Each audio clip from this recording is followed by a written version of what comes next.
Hello friends, welcome to my channel. ఈరోజు మనం సగ్గుబియ్యం వడియాలు ఎలా పట్టాలో చూసేద్దాం.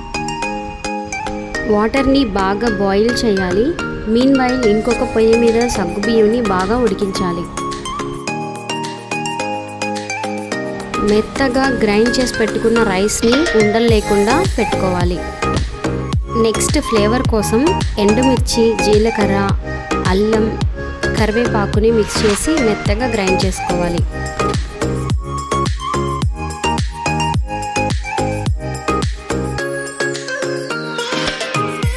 మిక్సీ పట్టిన ఫ్లేవర్ని బాయిల్ అవుతున్న వాటర్లో యాడ్ చేసుకోవాలి.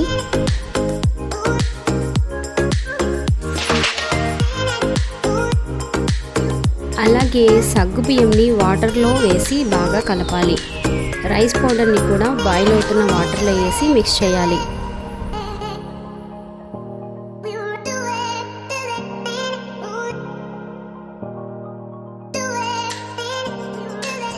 బాగా ఉడికిన తర్వాత మీకు కలర్ కావాలంటే యాడ్ చేసుకోవచ్చు.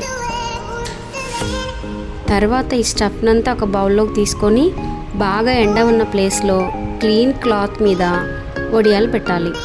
బాగా ఎండిన తర్వాత క్లాత్ బ్యాక్ సైడ్ని తడిపి వడియాలు తీయాలి. తీసిన వడియాలన్నిటినీ మంచి కంటైనర్లో వాటర్ తగలకుండా స్టోర్ చేసి పెట్టుకోవాలి.